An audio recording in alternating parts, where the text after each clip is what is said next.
Good morning, everyone. It's an amazing day again. So before I got home, they had kind of a drought going on here. When I got into the soil, so how would I know? I haven't been here, and one could take people's, whatever they think happened here while they were here. I go to the soil. And one can tell quite well and how dry it actually was here. And I was told that the tank was kind of getting empty, and the spring there wasn't much in there, right? So what do? Well, I immediately switched back to what? Remember when I was talking about how much water they had available at my daughter's houses, and just, wow, this is amazing. You can fill a pool every day kind of thing, right? Yeah. And here, immediately I went back on conserving water, right? Yes, I can't speak for anyone else that lives here, but that's what I do, right? Yes? Also, I'm the one that doesn't go to work here. I'm just here working, and showers for people who go out there in public and all that is important. So I save that for them as well and do the cat wash kind of stuff. Why not?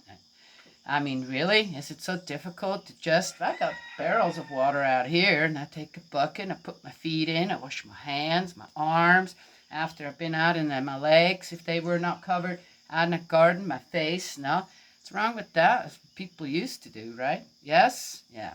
Anyway, and no, it doesn't bother me at all. I love living like this. This is how I want to live. I don't have to. I want to. Okay? And just be conscientious of my surroundings and what is available, right? Yes? And of course, my finances are kind of at a zero. Yes? So,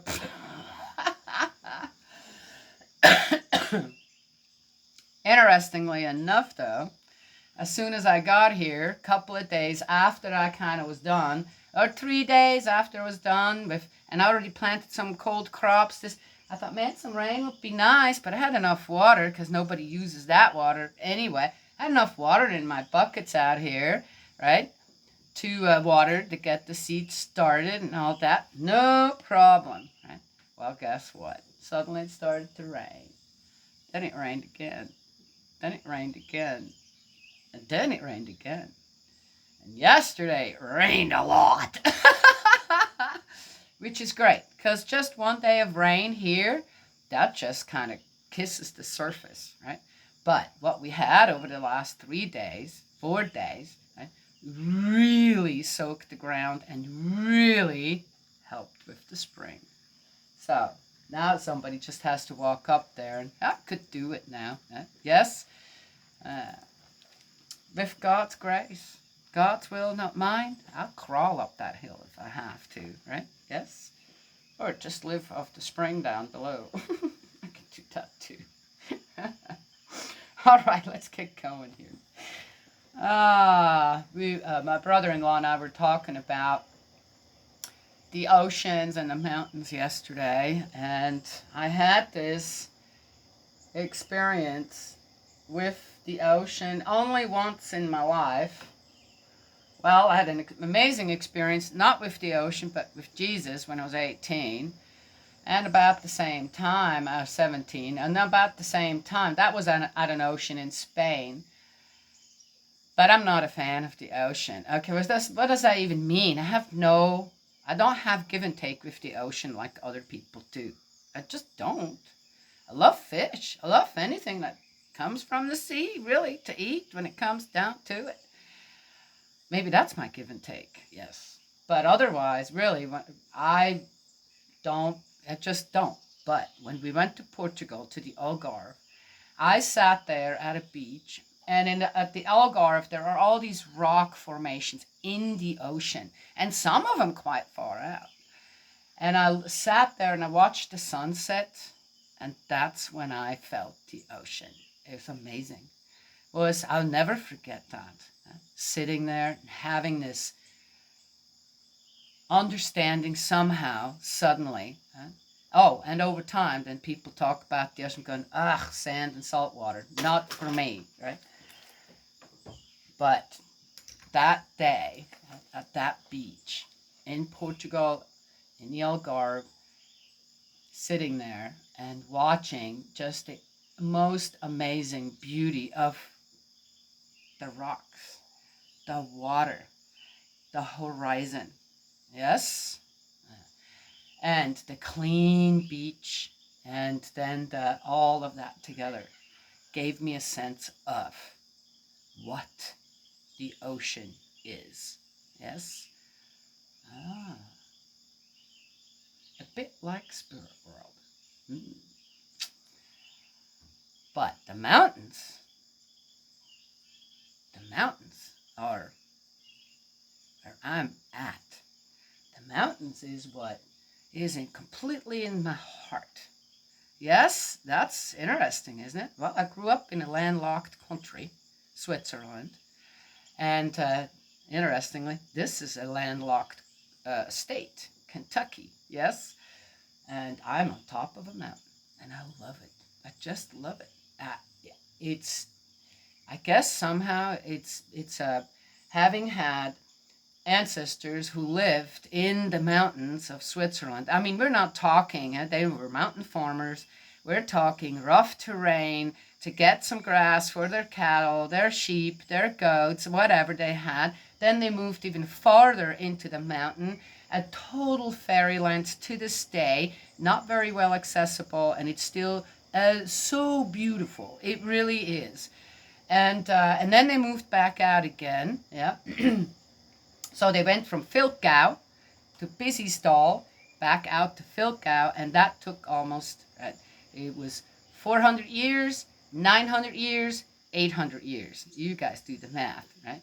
Those are my ancestors, living in the mountains, doing everything in the mountains. It's a rough life. It's a hard, rough life, but they did it for so long, must be something good about it, right? Here I am. I've always felt the happiest in the mountains. Always. It's in my heart. It's ingrained. Yes. Some people, yes, feel the same way about the ocean. Yeah. As others do about the mountains. Yet it is exactly the same thing, isn't it? Okay. All right. Let's get going here on 1 Samuel 24. David spares Saul. From there, David went up and installed himself in the strongholds of En-Gedi. Once Saul was back from pursuing the Philistines, he was told David is now in the desert of En-Gedi, so he always knows where he's at. Saul thereupon took 3,000 men selected from all Israel and went in search of David and his men east. Wow, a manhunt. Oh, we got a manhunt going on. Yes, looky there. 3,000 men. They could have been doing what? Taking care of their families and children and growing some crops or just... waste of time. And his men east of the rocks of the mountain goats. I mean, David isn't hiding. What's he going to do to Saul? He came to the sheepfolds along the route, where there was a cave, and went in to cover his feet. Huh?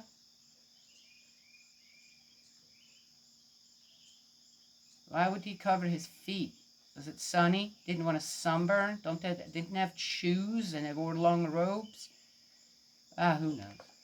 Now David and his men were sitting in the recesses of the cave. Oh, David's men said to him, "Today is the day of which Yahweh said to you, I shall deliver your enemy into your power. Do what you like with him." Whoops. So Saul doesn't know David is in there. David got up and unobserved cut off the border of Saul's cloak. Afterwards, David reproached himself for having cut off the border of Saul's cloak. He said to his men, "Yahweh, preserve me from doing such a thing to my Lord as to raise my hand against him, since he is Yahweh's anointed."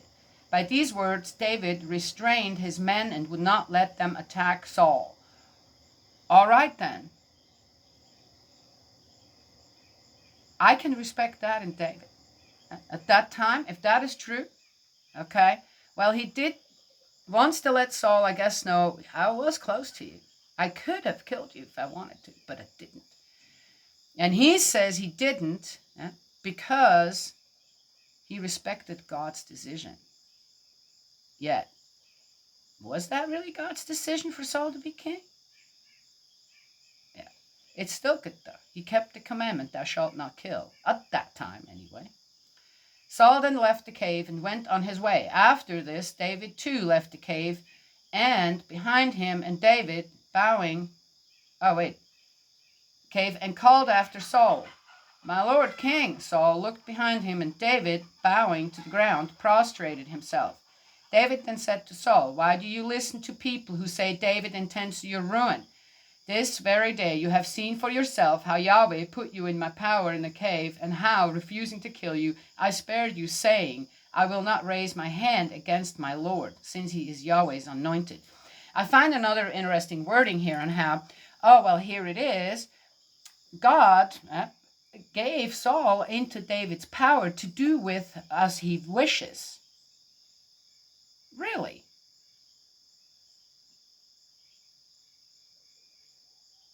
And then David says, hey, God put you into my power. I could have killed you if I wanted to, but I didn't. Really? God set that up? God would set that up. I know people talk as well, God trusts this or that, or he's testing us. And is it really? Is that the case? Is that true?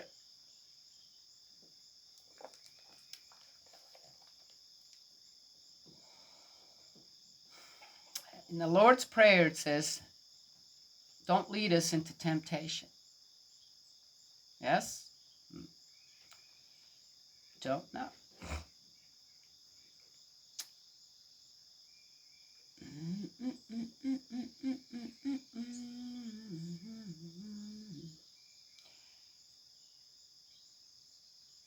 Look, Father, look at the border of your cloak in my hand. Since although I cut the border of your cloak, I did not kill you, surely you realize that I intend neither mischief nor crime. I have not wronged you, and yet you hunt me down to take my life. May Yahweh be judge between me and you, and may Yahweh avenge me on you, but I shall never lay a hand on you. Oh, again, how's God pulled into this? You see, as I said, what am I more interested in? The confusing mess that these people have already made out of everything that God has given them? Or am I looking for, how are you using God? Again.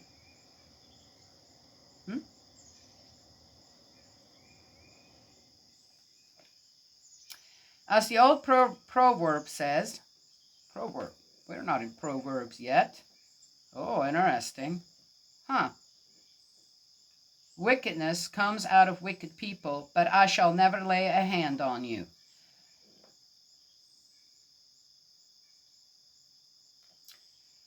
Revenge and avenging and all that jazz is always lowering yourself to the wickedness of the people around you, right? They're not solutions, right?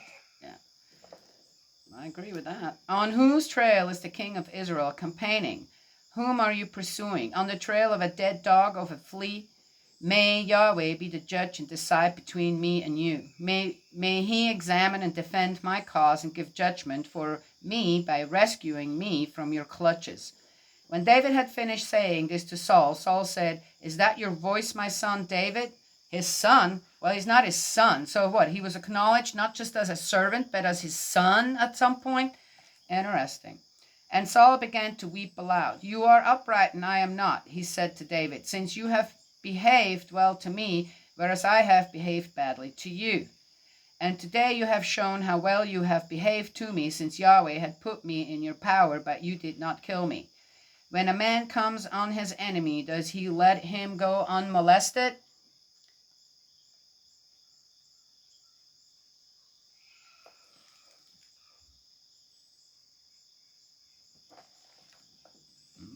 Interesting. I could say a whole lot to that. We all have a conscience. We have a heart to mind. We have an original mind. And the original mind comes from nowhere else but God. And if we don't research that If we don't connect to that, then it doesn't matter how much I say about any of this. It will fall on deaf ears. Jesus' words fell on a lot of deaf ears too, didn't it? Especially when it came to the people who should lead the people.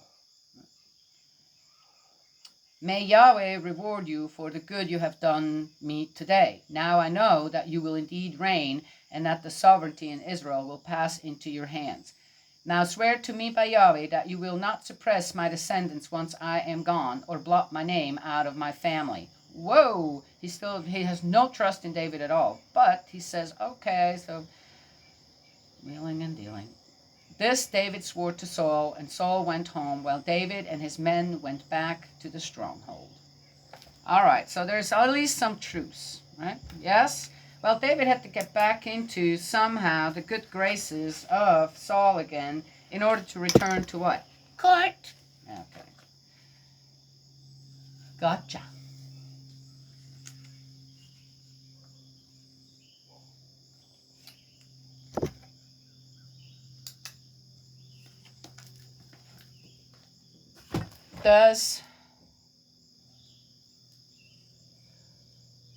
Does God follow us, or do we follow God? That's kind of the question, isn't it? I talked about the rain. I talked about came back to what? And it was waiting here for me. Oh, nice, right? Yes.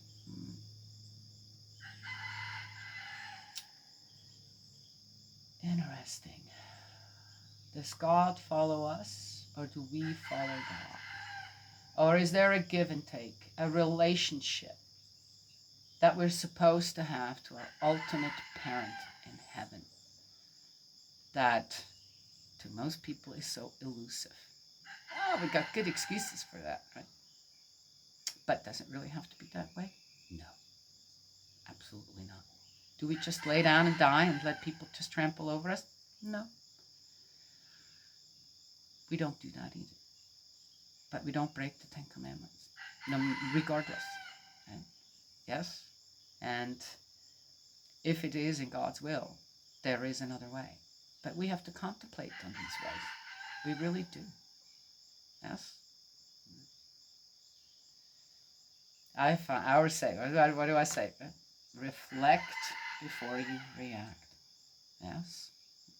Some things are so out of hand in this world that, well, it's as it is. That doesn't mean that we can't try to help people be better. Yes? All right. God's love and blessings always. May He protect you, and I will talk to you all another time.